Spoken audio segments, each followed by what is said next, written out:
journalist Alice Miller boards a weathered fishing boat bound for the Flannan Isles, her mind swirling with anticipation.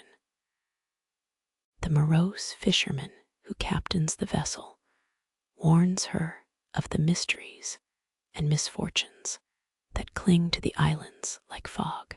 As they approach, the distant silhouette of the lighthouse looms, a beacon of secrets waiting to be uncovered. The sea around the boat churns restlessly, and the air is filled with the scent of salt and something unplaceable, something ancient and damp. Alice steps onto the rocky shore, feeling the chill of the wind as it bites through her clothes.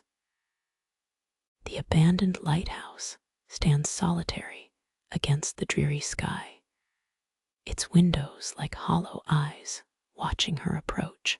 An unsettling quietness envelops the isle, broken only by the distant cries of seabirds.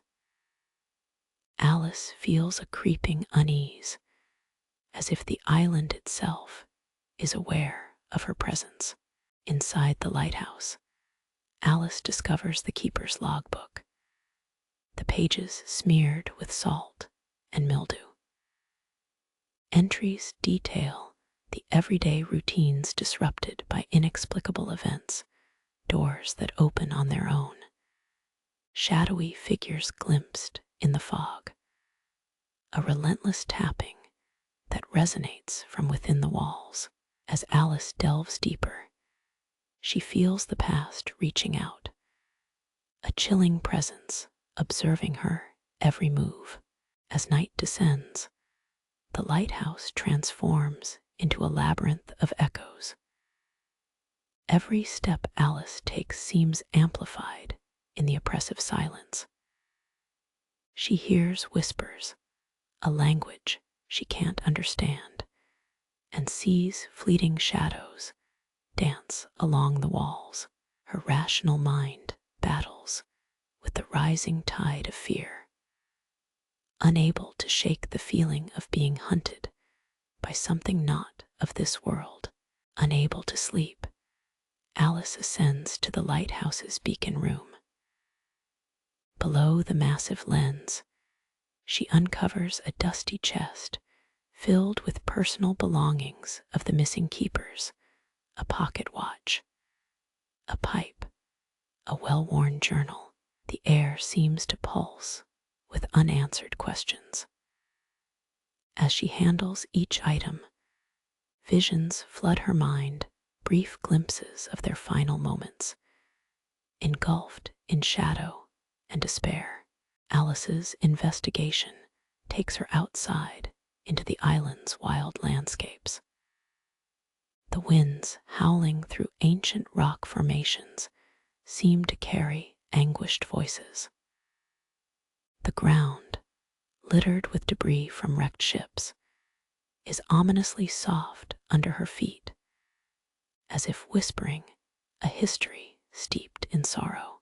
Every gust tugs at her clothes, as if attempting to pull her into the island's depths. Driven nearly to madness by the spectral echoes, Alice returns to the lighthouse one stormy night, seeking refuge and answers. The ocean roars with a chaotic fury, slamming waves against the cliffs. Inside, the walls tremble as if breathing. Alice senses the boundaries between the living and the dead thinning. And in a moment of clarity or madness, confronts the phantoms of the past. The confrontation with the apparitions leaves Alice emotionally and mentally drained. Pieces of the vanished keeper's final hours fall into place, revealing a tale of madness driven by isolation and supernatural forces. The heavy burden of truth weighs upon her as she records her findings, knowing full well how improbable they will appear to others who have not felt the whispers in the dark. Alice prepares to leave, but the island is not done with her. The air buzzes with an electric charge, and the lighthouse trembles as if resisting her departure.